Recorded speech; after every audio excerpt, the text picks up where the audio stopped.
nessa aula, a gente vai falar sobre o tema da educação financeira. Olha só, é um tema diferente, que trata de uma questão pertinente para a sociedade contemporânea, com uma série de problemáticas que a gente poderia citar da realidade brasileira, e que é uma discussão possível no Enem. O Enem, ele também tenta se aproximar, de alguma forma, da realidade dos estudantes. Um dos preceitos do Enem é esse, um dos preceitos pedagógicos do Enem é ter uma relação com a realidade.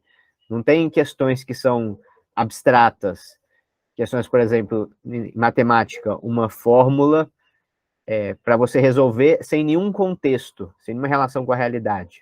Então, quase sempre existe alguma relação com o dia a dia, com aquilo que realmente é importante, é pertinente para a vida dos jovens, dos cidadãos.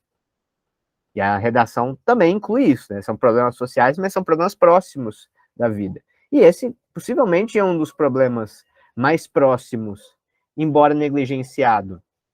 Eu acho que, inclusive, é uma dimensão que está pouco presente, está menos presente do que deveria na educação, na escola, de uma forma geral, e que seria extremamente importante ser mais abordada. Também tem as questões que a gente poderia dizer deveriam ser mais abordadas pela sociedade, pela educação, e muitas vezes o Enem propõe questões como essas. Beleza. E o tema também fala da democratização do acesso à educação financeira. Ou seja, levando em consideração que é algo importante, é uma ferramenta importante para enfrentar problemas da realidade, aqueles problemas relacionados com o plano econômico, com o planejamento financeiro de cada família, de cada indivíduo, mas também uma questão social pertinente, né? Existe um acesso a isso, existe um contato maior com discussões como essa, em alguns setores bem limitados da sociedade, normalmente aqueles em que já existe uma disponibilidade de informação, em que existe também assim, bastante recurso para administrar, né? Eu lembro, por exemplo, de quando recentemente abriram alguns cursos, se não me engano, da SPM ou da GV, que era de administração de heranças. Ou seja, voltado para aqueles que têm que aprender, basicamente, a administrar aquilo que seu pai e sua mãe têm, vão deixar para eles, né? E, na verdade, essa é uma questão que deveria estar mais presente também para as pessoas mais pobres, para aquelas pessoas que sofrem com a desigualdade social. O desafio da desigualdade social impõe isso também, né? Que as pessoas consigam gerir da melhor maneira possível os recursos que eles têm disponíveis, que já são limitados, para viver da melhor maneira possível. E, inclusive, né, melhorar essas condições através de conhecimento, de informação sobre o funcionamento do sistema financeiro, sobre a gestão do orçamento da família, o orçamento da casa. Enfim, então é uma discussão muito pertinente para a realidade, né, brasileira. E a gente pode começar através da nossa referência à Constituição Brasileira de 1988, a Constituição Cidadã. De várias formas, a gente poderia lembrar de direitos que são relacionados com o que a gente está discutindo, ou que permitem te introduzir essa reflexão. Por exemplo, educação financeira faz parte, é uma dimensão do direito à educação, né? Embora a Constituição defina que todos têm direito à educação, vários aspectos importantes do aprendizado são constantemente negligenciados, principalmente para as pessoas mais pobres, que dependem de um sistema público mais precário. Então, se tantas pessoas, né, têm o seu direito a um aspecto importante da educação negligenciado, existe aí uma violação do direito à educação que a gente pode lembrar. E um outro aspecto é que a própria Constituição define que o objetivo do que ela está definindo, o objetivo da própria Constituição e o objetivo do Estado brasileiro tem que ser o de reduzir as desigualdades na sociedade brasileira.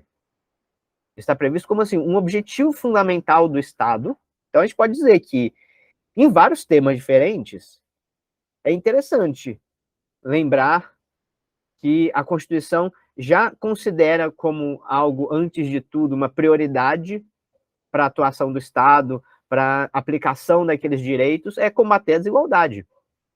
Para não dizer que a necessidade de combater a desigualdade é algo ideológico, não é? É que é algo político, partidário, que é de algum grupo específico da sociedade que reivindica isso por razões ideológicas. Na verdade, a própria Constituição brasileira define que é preciso e que o objetivo de tudo que ela prevê é combater a desigualdade. E um aspecto, a gente poderia dizer que seria extremamente importante para o combate às desigualdades seria o acesso a uma melhor educação financeira, principalmente pelas pessoas vítimas da desigualdade.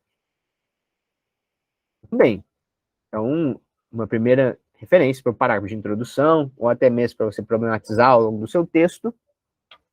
Agora, isso, a gente poderia também construir um raciocínio que fala sobre as origens históricas dos conceitos, né? Uma abordagem que ele já tem feito em alguns momentos e que muitas vezes remete para a Grécia Antiga, invariavelmente remete à Grécia Antiga, Roma Antiga, ou aos sábios gregos como Platão, como Aristóteles.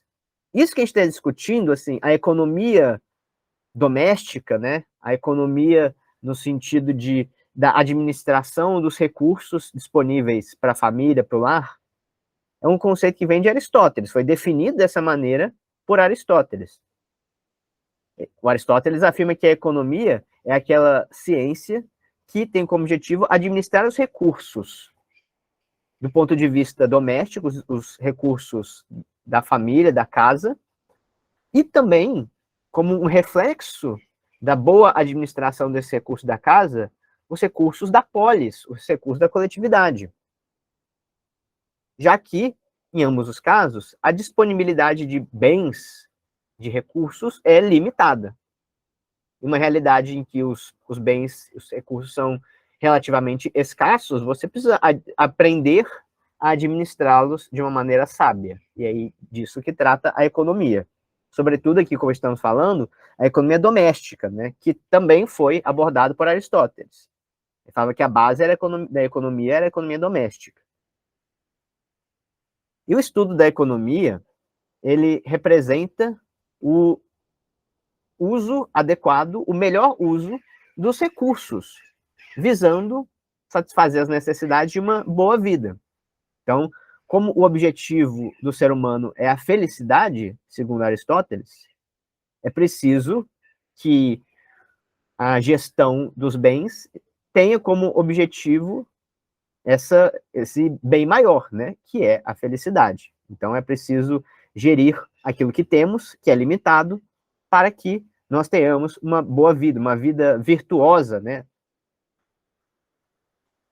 E um último aspecto, lembrado por Aristóteles, é que a economia doméstica, aliás, a riqueza doméstica, ela tem que estar a serviço da polis, ela tem que estar a serviço da coletividade. Ela só se completa e ela só faz sentido se estiver em benefício do todo.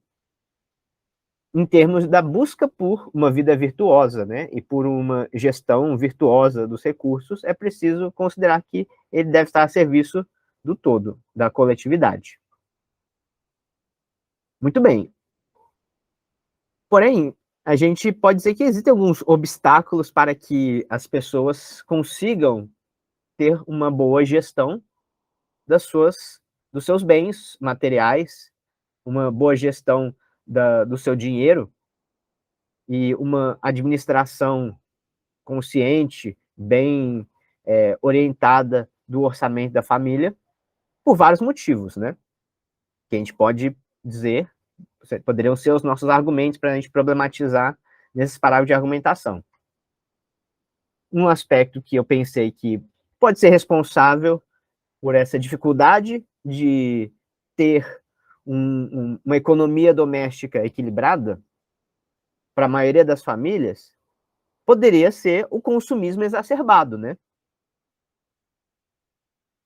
Quando eu falei do repertório sobre consumismo, lembrei que, assim, uma grande quantidade de temas, uma parte significativa dos temas possíveis de cair no Enem, a gente pode pensar em termos de uma crítica à sociedade de consumo. Tem um dedo da cultura, da ideologia da sociedade de consumo em suas diversas faces, naqueles problemas que poderiam cair nos temas de redação. E, com certeza, nesse, né, para problematizar, seria extremamente interessante a gente levantar a problemática da sociedade de consumo. Claro que o consumismo exacerbado é o principal adversário de uma economia familiar, de uma gestão equilibrada dos recursos domésticos. Afinal de contas, nós vivemos na era do consumo exacerbado, do hiperconsumo. Aqui, a gente poderia lembrar do Gilles Lipovetsky, que caracteriza a sociedade contemporânea com uma hipermodernidade. Ou seja, um período cuja característica determinante é a hiperaceleração da modernidade, com uma sociedade de hiperconsumo, relacionada com uma hiperprodução de mercadorias e com uma hiperprodução de lixo também, e com uma hiperprodução de dívidas que aumenta exponencialmente, né? Algumas coisas que aumentam exponencialmente, grosso modo, na sociedade contemporânea, a gente pode dizer que são os lucros do capital financeiro, não deixa de crescer em momento nenhum, mesmo nos momentos de crise, às vezes é quando, né, não para de crescer, e as dívidas das famílias. Isso em todos os lugares do mundo. No Brasil, particularmente, mas também em outros países, até mesmo em países extremamente ricos, né? Esse endividamento que compromete muitas vezes qualquer perspectiva de vida para uma série de famílias, de lares, e que isso faz parte da hipermodernidade, né? E da modernidade líquida, né? Desse cenário do mundo que nós vivemos. Não é um mero acidente. O consumismo se deve a um individualismo, ao hedonismo, ou seja, a busca pelo prazer irrefreado, o imediatismo, até mesmo, né, a impulsividade, a cultura da hipermodernidade, assim, né, são comportamentos até mesmo meio patológicos, psiquiatricamente. Tem uma impulsividade, né, uma hiperimpulsividade também. Pessoas veem as coisas que são ofertadas, que chamam atenção no shopping, no mercado, e querem comprar, mesmo que não tenha condições para aquilo, né? Independente das condições, a sedução e a manipulação da publicidade, do marketing, dos produtos, ela é extremamente convincente. E aí a gente tem também um grande desafio, né? Como gerir o seu dinheirinho apertado, suado, em meio a todas essas tentações, né, da sociedade de consumo. Sobretudo com a internet, em que mais ainda do que nunca a gente consegue ficar constantemente cercado de publicidade, de ofertas de produtos, e se tornou mais fácil do que nunca também comprar e se endividar, né? Muito bem, então isso é característico da hipermodernidade. Ou então a gente poderia dizer, por outro lado, usando outro repertório sociocultural, isso também é característico do fetichismo da mercadoria. E que é o fetichismo da mercadoria? É um conceito da filosofia, né? E que a gente pode usar para fazer referência a esse pensamento, a essa atitude consumista, só que de maneira muito, muito mais elegante. Porque, assim, falar só consumismo, falar só sociedade de consumo sozinho, é pouco, né? Para fazer um parágrafo de argumentação. Não é suficiente para aquela ideia que eu falei que vai ser o seu parágrafo de desenvolvimento ficar um parágrafo legal, bem desenvolvido, aprofundado. Só consumismo, você tem que relacionar com alguma coisa. Porque consumismo é uma coisa que a maioria das pessoas consegue mencionar na sua redação. Tem que pensar nisso quando você está escrevendo, né? Se você fizer um parágrafo de argumentação só criticando o consumismo, esse aí, a maioria das pessoas, dos candidatos, vai escrever desse jeito. Sem nenhuma referência, nenhum embasamento, sem tentar fazer um raciocínio diferenciado. só criticar o consumismo. Mas a gente quer fazer algo que chame mais atenção, algo um pouco mais elaborado que isso, né? Porque isso vale no máximo ali de conteúdo, vale 120. Tá adequado ao tema, mas é no máximo 120, não chega a 200 não. Do critério de correção 2 de tema, argumentação, né? Porém, fetichismo da mercadoria já é interessante. O que é o fetichismo da mercadoria? É quando os indivíduos da sociedade capitalista, eles desconhecem as relações econômicas, relações de trabalho, relações sociais, em que eles mesmos estão inseridos. A gente faz parte de um contexto em que nós, né, participamos de relações sociais com outras pessoas da sociedade, relações econômicas, sobretudo com outras pessoas, e nós não temos consciência dessas relações, né? Daí o individualismo. O fetichismo também está relacionado ao individualismo, porque você acha que você pode ser individualista, que a sociedade é só você. O Marx fala assim, né? É como se todo mundo fosse o Robinson Crusoe. Entendeu? Sabe o Robinson Crusoe? Sim, o que ficou perdido na ilha sozinho. Isso, é. Aquele aí tem o náufrago, né? Aquele que tem a bolinha pro Marx. Todo mundo na sociedade capitalista acha que é aquele cara, que é o Robinson Crusoe.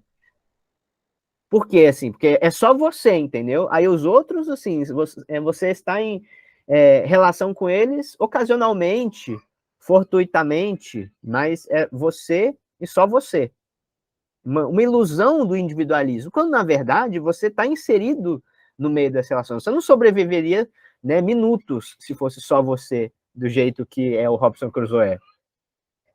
Né? O individualismo, ele ilude os indivíduos devido a essa ilusão das mercadorias, né? Porque você só compra mercadoria.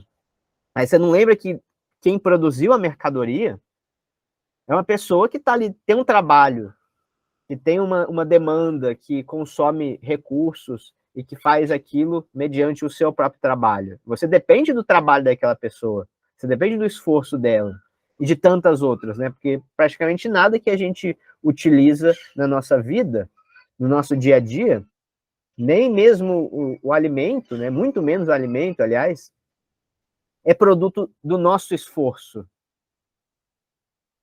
Né? O que acontece é que você se esforça bastante, ganha seu dinheiro e compra outras coisas. Mas essas coisas que você compra é produto do esforço daquelas outras pessoas. E você não lembra disso. Você não tem consciência de que você tem uma interdependência com aquelas outras pessoas. E devido a isso, né, devido ao fetichismo da mercadoria, as pessoas acabam não compreendendo a real dinâmica das relações, a real dinâmica do consumo, né, do consumismo. As mercadorias acabam exercendo sobre os indivíduos um efeito de feitiço, né? As pessoas se veem enfeitiçadas pela realidade da mercadoria, pela forma da mercadoria.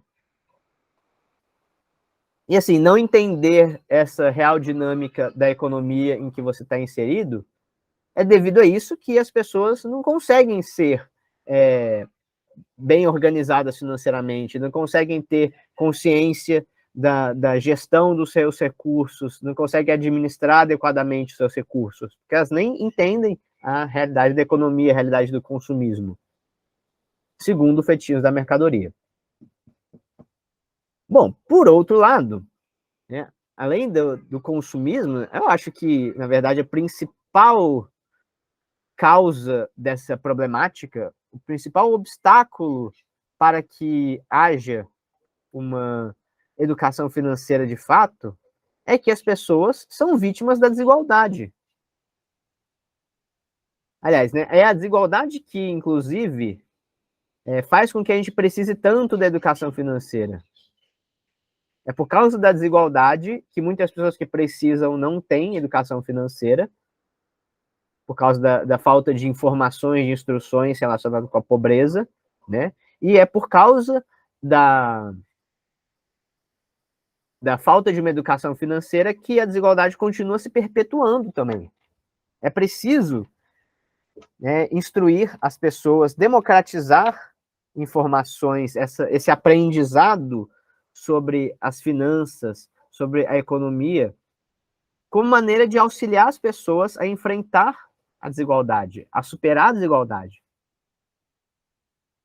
Não é que a desigualdade é só por causa disso, né? Não estou falando isso. Na verdade, a desigualdade é histórica, é estrutural.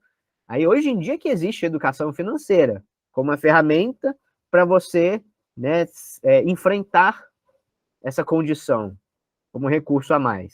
Mas ela é crônica, é histórica, está enraizada no Brasil. Verdade, justamente, né? Porque, afinal de contas, a desigualdade é a principal característica da sociedade brasileira. Ela é mais relacionada com a identidade brasileira do que o jeitinho brasileiro, por exemplo. O que define melhor o Brasil não é nem o jeitinho brasileiro, é a desigualdade do Brasil. E o principal problema do Brasil não é a corrupção. Não que a corrupção não seja um problema, né? A corrupção na política. Mas sim a desigualdade, que é herança da escravidão e que também é perpetuada e perpetua a corrupção, né? Não tendo em vista a realidade da desigualdade brasileira, é fundamental que haja uma maior oferta de aprendizado sobre a economia, sobre as finanças para os brasileiros, né? Mais um repertório que eu achei que podia se encaixar aqui, né? Esse eu ainda não tinha falado. Sobre como a gente poderia falar do combate à pobreza. Por que é preciso combater a pobreza? Talvez numa ótica ultraliberal, neoliberal, como, por exemplo, né, já se defendeu nos anos 1980 e 1990 em vários lugares do mundo, o Estado não deveria combater a pobreza, né? Não deveria intervir nesse problema. O Estado deveria fazer o mínimo possível, aliás. Deveria só cuidar da segurança e do patrimônio das pessoas. Agora, combater a pobreza não é responsabilidade do Estado, né? A pobreza existe como parte da dinâmica do mercado. Porém, outros economistas tentaram trazer uma visão diferente para esse liberalismo que vai contra essa ideia de que a gente não deve combater a pobreza. A gente deve entender a pobreza, deve repensar a pobreza para entender esse problema, né? Porque a pobreza, ela é, segundo o Amartya Sen, uma privação de capacidades das pessoas. Pobreza não é só a existência de uma baixa renda, não é só uma questão quantitativa. Pobreza é algo mais grave do que isso, não é um mero número, né? Pode parecer nas planilhas dos bancos que a pobreza é um mero número ali de pessoas e valores relacionados com eles, mas não é só isso. Pobreza, ela representa uma privação de capacidades aos indivíduos. Portanto, a pobreza, ela representa uma privação de liberdade. Os economistas liberais não valorizam tanto a liberdade? Liberdade não é o bem mais importante para o liberalismo? Então, na verdade, a pobreza e a desigualdade reduz as liberdades dos indivíduos de uma maneira grave, né? É o que mais reduz a liberdade das pessoas. A precariedade de condições de vida, a precariedade socioeconômica, ela é uma limitação para realizar várias coisas importantes, para várias ações importantes para a vida e para a coletividade também, né? Não só para a vida de cada um, não só para a família. Então, a fome, a invalidez física e mental atribuída à falta de saúde, as doenças crônicas, o analfabetismo, limitam as potencialidades dos indivíduos, limitam as capacidades dos indivíduos, limitam as oportunidades dos indivíduos. E por isso ela deve ser combatida. Tendo em vista que a falta de recursos, tendo em vista que a desigualdade social crônica, elas representam uma privação de capacidades para os indivíduos vítimas, né, dessa realidade, se torna extremamente fundamental para a liberdade dos indivíduos combater essa precariedade de condições, agindo ativamente para oferecer oportunidades, para oferecer recursos que ajudam as pessoas a restaurarem a sua liberdade. Mas tem que saber que aquela pessoa precisa ser ajudada pelo Estado. Uma pessoa cuja liberdade está ameaçada, está gravemente limitada pelas suas condições. Então, o Estado tem que fazer alguma coisa a respeito daquilo. Se o Estado preza pela liberdade, se o papel do Estado, fundamentalmente, segundo o liberalismo, é preservar a liberdade, né? O Estado, para eles, só serve para isso, né? O Estado só serve para preservar a liberdade. Ele usa os seus recursos, basicamente, unicamente, para preservar a liberdade. Então, se é assim, o Estado não pode deixar as pessoas viverem na precariedade. Não pode deixar as pessoas viverem em condições de que ameacem a sua dignidade humana, porque isso também ameaça a liberdade das pessoas. Essa visão é uma visão social e liberal, né? Que mistura concepções da social-democracia, mas que tenta trazer isso do ponto de vista do liberalismo, da defesa da liberdade. E é uma visão que foi desenvolvida de uma forma bem importante por esse economista Amartya Sen, que é um economista indiano, que recebeu, por causa disso, por causa desse raciocínio, né, por causa do trabalho que ele publicou, ele ganhou, em 1998, o Nobel de Economia. Então, essas ideias mereceram um Nobel. Por isso que eu acho que vale a pena também, né, a gente usar na redação. Merece o Nobel, talvez mereça também uma boa nota de ter minha argumentação na redação do Enem. Que eu acho que realmente é muito interessante. Se trata de uma nova maneira de enxergar a pobreza que justifica a importância de combatê-la de uma maneira mais enérgica, né? E que justifica também o caminho para combater a pobreza. Não é só uma questão de dar dinheiro, né? Não é só uma questão de aumentar o consumo. É uma questão de também aumentar as oportunidades, aumentar as capacidades. O Estado deve, portanto, estimular as capacidades dos indivíduos, ativamente. O Estado deve fornecer oportunidades para que os indivíduos exerçam as suas potencialidades. Isso é combater a pobreza. Olha só, né? É muito mais do que colocar dinheiro em algum lugar que não se sabe como vai resultar em melhores condições de vida, que vai resultar em um combate mais permanente à pobreza. Mas é por aí, tem que ser um caminho que gere mais, que fomente mais as potencialidades, que estimule mais a formação dessas capacidades humanas. O PIB não mede o bem-estar do ser humano. É preciso, ainda mais se for tipo assim, um PIB per capita, né? Números per capita. Mas sim, né? Tipo, levando em consideração os direitos dessas pessoas, os direitos humanos dessas pessoas, né? O acesso aos direitos fundamentais. Então, é uma visão, ele é considerado um liberal, mas ele traz toda uma outra maneira de enxergar várias medidas importantes da economia. Muito bem. Então, para ir encaminhando também para a proposta de intervenção, a gente podia incluir aqui uma reflexão sobre a educação, né? Eu tenho uma educação financeira, então a gente tem que falar sobre educação, porque aqui serve muito bem para uma problematização. Quando o Darcy Ribeiro disse que a crise da educação no Brasil não é uma crise, é um projeto. Ou seja, a precarização da educação é algo proposital no Brasil.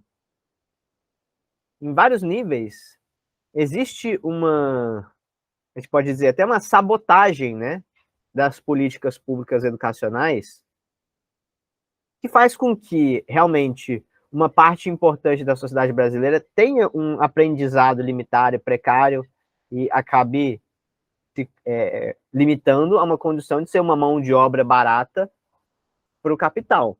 Algo que interessa, de alguma maneira, às elites. É do interesse das elites ter uma grande disponibilidade de mão de obra barata, que também não tenha nem mesmo consciência para reivindicar os seus direitos. No sentido da mão de obra ser barata e submissa, né, também aceitar as condições que são impostas, muitas vezes por falta de oportunidades e perspectivas, de capacidades que não foram estimuladas, não foram desenvolvidas.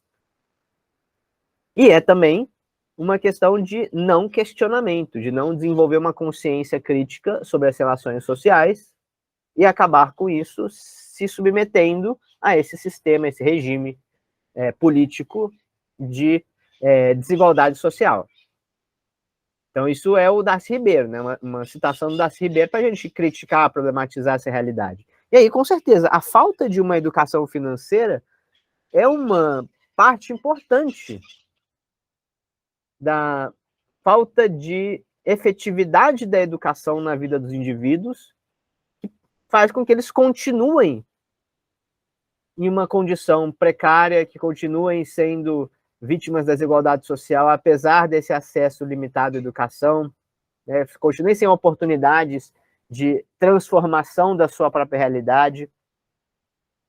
Ou como diz o Paulo Freire, né, indivíduos que, devido a uma educação bancária, que viveram uma vida escolar sem ter acesso realmente a um conhecimento que fosse capaz de modificar a sua vida, que fosse capaz de modificar a sua realidade.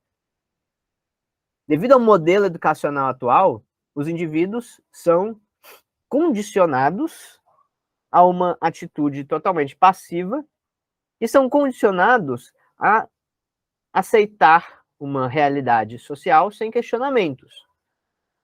O conhecimento da escola ele é apresentado de uma maneira fragmentada nas diferentes ciências, né, de uma maneira que também é separada da sua real importância, da sua real aplicação. E um ótimo exemplo disso é a falta de uma educação financeira, de uma educação que seja útil para o indivíduo saber fazer planejamento, fazer orçamento, de administrar os seus gastos, administrar a sua própria carreira desse ponto de vista, né, do mercado de trabalho. Tudo isso acaba sendo muito mais importante, às vezes, do que uma série de conteúdos que são dados na escola. Não que o conteúdo escolar não seja importante, mas ainda mais dado dessa maneira, distante da aplicação real, como muitas vezes a gente pode dizer que acaba sendo, né, essa escola, ela também não consegue trazer coisas que são absolutamente fundamentais para a vida dos indivíduos, que são absolutamente úteis, necessárias para viver em sociedade, em coletividade, na economia atual, contemporânea. Seria absolutamente fundamental ter educação financeira. É um dos conhecimentos que é mais pertinente à realidade social em que os educandos estão inseridos. E Paulo Freire afirmava que, por outro lado, a educação verdadeiramente libertária, uma educação cidadã, uma educação voltada para a cidadania, seria aquela que trouxesse questões pertinentes à realidade social dos indivíduos, que abordasse o conteúdo que é necessário perante a sua realidade social, perante a necessidade de transformar essa realidade, né? E uma das principais maneiras de transformar a sua própria realidade, a realidade da sua família, é através de uma melhor administração dos seus bens, dos seus recursos, do seu dinheiro. Algo que está extremamente distante, infelizmente, da educação atual. Mas aí a gente pode usar o Paulo Freire, mais uma vez, para falar de conteúdos que deveriam estar presentes, né, para criticar um modelo educacional que exclui esses conteúdos absolutamente fundamentais para o cotidiano, para a vida dos jovens. E Outro aspecto também que a gente poderia incluir como parte da importância da educação financeira seria uma educação financeira que incluísse noções de economia solidária para os indivíduos. Porque, justamente, né, através da educação financeira, através de novas noções, novos conceitos ligados à economia, ao empreendedorismo, que poderiam entrar no currículo, seria possível transformar também as comunidades, porque a educação cidadã, ela visa a transformação da realidade em que o estudante está inserido, no sentido também de uma transformação da sua comunidade onde ele vive. Não é algo egoísta, né? Não é uma formação voltada para aquilo que o indivíduo precisa pessoalmente, mas sim que beneficie toda a coletividade. Afinal, como o Aristóteles afirmava, né, a riqueza doméstica, ela só faz sentido e ela só se completa na coletividade, ao beneficiar a coletividade. Não quer dizer que você vai doar os seus bens para a sua comunidade, mas sim que incluir o benefício à comunidade entre os objetivos dos seus projetos, dos seus esforços, pode ser extremamente gratificante e pode ser extremamente transformador, criando oportunidades para todos, né? Não só para você. E aqueles projetos mais interessantes são aqueles que permitem criar oportunidades e ampliar o acesso para o máximo de pessoas da comunidade possíveis. Aí é preciso incluir recursos como o cooperativismo, como o trabalho colaborativo, para que os projetos tragam benefícios para todos, né? Para que os projetos eles transcendam os objetivos mais individualistas do empreendedorismo e gerem benefícios coletivos. Então, isso pode estar presente como mais um conceito a ser promovido com a educação financeira. E aí lembrar que existe uma dimensão disso, inclusive como parte, né, das propostas que a gente pode pensar, que inclui o papel da tecnologia, né? Porque a tecnologia, ela permite uma educação financeira, permite acessar informações se houver uma instrução, uma formação adequada para isso. Ela dispõe de vários recursos que otimizam a sua educação financeira. Aliás, isso já é realidade, né? Absolutamente indispensável. Porque a maioria das pessoas hoje utiliza, por exemplo, bancos, aplicativos de banco para movimentar recursos. É possível até mesmo você fazer investimentos no aplicativo que administra o seu dinheiro no celular. Hoje em dia não é preciso nem ter uma conta em um banco físico para você movimentar recursos na internet e para comprar coisas também, né, e gastar o seu dinheiro e ficar endividado. Mas, apesar disso já ser realidade, as pessoas estão utilizando sem ter nenhuma preparação, sem ter nenhum aprendizado sobre isso, sobre os riscos. Não à toa também a grande quantidade de golpes que acontece. Existe uma proliferação aí de golpes relacionados ao uso de Pix, ao uso de aplicativos, ao uso de celular, até mesmo, né, golpes em que a manipulação da pessoa para ela mesma cometer algum prejuízo. E aí, com isso, a gente precisa urgentemente ter uma educação financeira voltada para isso, para essa nova realidade da economia tecnológica, né, da economia integrada digitalmente. Tem que preparar os jovens, desde a escola, para se inserirem numa realidade economicamente integrada pelos meios digitais. Então, faz parte da era digital os aplicativos de banco, os aplicativos de investimento, né, a maior facilidade de consumo e de gastos nesse meio, utilizando o celular. É preciso preparar os jovens, de uma maneira geral, para serem cidadãos de uma era digital.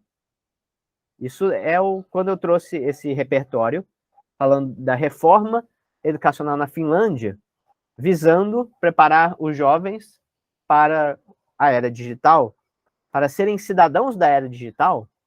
Eu estava pensando nisso, que isso tem importância em várias dimensões, porque ser cidadão da era digital significa você ser cidadão, saber lidar com a realidade da economia digital, da economia integrada digitalmente, dos aplicativos, né, do dinheiro virtual, ou também ser cidadão da era da política mediada pela tecnologia, pelas redes sociais. Então, em várias dimensões diferentes, é preciso preparar os jovens para ser cidadãos na era digital, porque só é possível ser cidadão nessa era dominando uma série de ferramentas e de conhecimentos, de aprendizados, como, por exemplo, no caso da educação financeira, né? Educação financeira digital, a gente poderia dizer. Incluindo, olha lá, né? Isso pode ser um detalhamento, complemento para a sua proposta de intervenção, incluindo o uso de aplicativos que permitem ensinar educação financeira.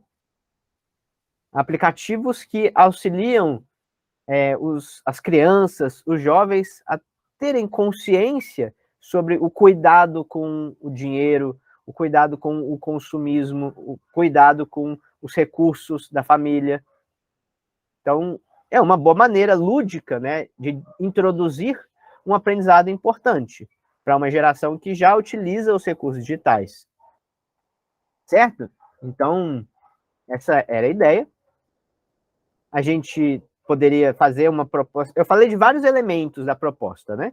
Você vai ter que escolher, não cabe tudo isso, mas talvez uns 2 desses elementos você consegue incluir. Por exemplo, a promoção da economia solidária, uma reforma ligada a um modelo educacional que seja voltado para a formação de cidadãos da era digital, ou um modelo educacional que inclua questões que são absolutamente fundamentais e pertinentes à realidade do dia a dia, como a educação financeira, com projetos de empreendedorismo social sendo instruídos nas escolas, cursos de capacitação em comunidades vulneráveis, né? Isso aqui é importante porque a gente falou de democratizar o aprendizado sobre os recursos digitais, né? Então tem que chegar lá. Então são vários detalhamentos que a gente poderia trazer para complementar essa abordagem, né?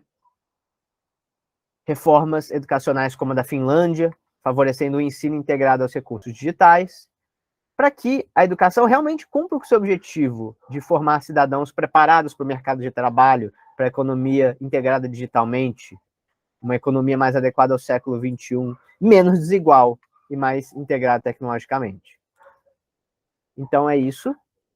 Esse tema eu considero bem importante, tá? Por causa dos repertórios dele, que a gente poderia pensar em utilizar em uma série de situações diferentes, quando cair em temas ligados à economia, temas ligados à questão da pobreza, principalmente tentando aproximar isso do dia a dia dos jovens.